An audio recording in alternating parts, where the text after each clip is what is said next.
I got a punch in the face recently by a mentor. Punch in the face, kick in the gut, I don't know.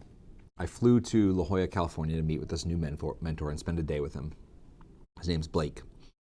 And I flew there thinking that I was gonna focus on some behind the scenes business stuff with We and Me and things that I'm brewing up and excited about for the summit, yada, yada, yada. And for the first time in a long time, I can say that I flew to California as one version of myself and flew back a different version. I feel like that in that day was transformed. And part of that transformation was Blake confronting me with something which was very uncomfortable for me.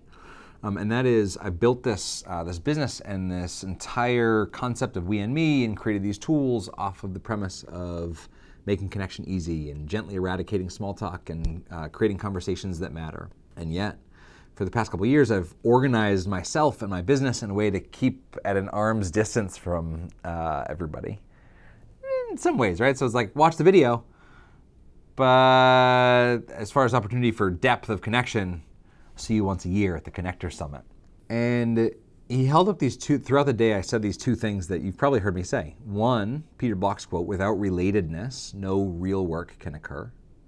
And then something that my late co-founder and co-author Will used to say that I never really got until this time with Blake. And that is, efficiency is the enemy of connection. So in a video about slowing down to connect, here is my epiphany, and I hope it can become yours. I have gotten so efficient over the years at connection. Lots of things coming through the inbox, lots of quick replies, lots of sips of connections, but sometimes not any space for any depth of connection. So when I slowed down long enough and I paused with all of this, what happened was I realized that for the past couple of years I had been doing a lot of connection, but I have not been being connected. Here's an example. True story. On my flight to La Jolla, I was scanning my boarding pass, and the gate agent, who was just mindlessly beep, beep, beep, scanning boarding passes, I looked over and I said, "Happy Tuesday," and no real response. Like, okay, thanks. On we go. Doing connection. Spent the day with Blake, got this punch in the face, kick in the gut, reality check, and when I came back to fly home from La Jolla, I wasn't doing connection, I was being connected. And so I just walked in, tapped into some larger connection, and the exact same words. I went up from a totally different state, scanning boarding passes, boop, boop, boop, different gate agent, and I walk up and the exact same words. I looked at her and I just said, "Happy Tuesday." And her head shot up and she locked eyes with me and her jaw dropped a bit and she just said, "Thank you." Like 3 seconds, but we had this very little deep moment of connection.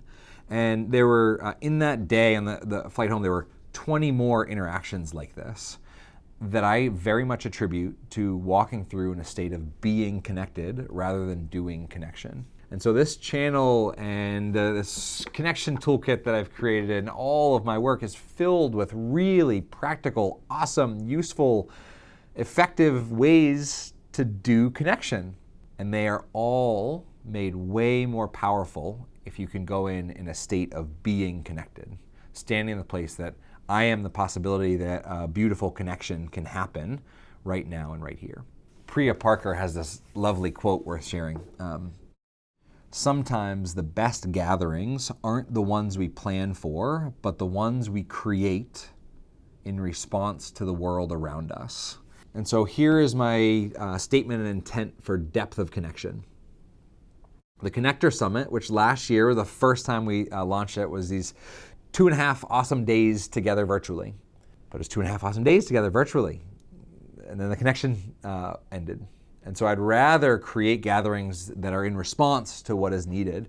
And so this year for the Connector Summit, I'm building in much more depth before the actual summit and after the actual summit. If you let it, this video can be that little reminder, that little nudge to take a deep breath, stop doing, and tap a little bit more into being connected. One of the rules of open space, the facilitation methodology, is be open to an amazing outcome, but not expectant of it. And so I think if you can really tap into the state of being connected, And this being versus doing thing is very nuanced, and I'm not sure that it's going to translate through a YouTube video. I hope that you let it, because for me, it has transformed every decision I have made since that flight to La Jolla and that time with Blake. Have an awesome day.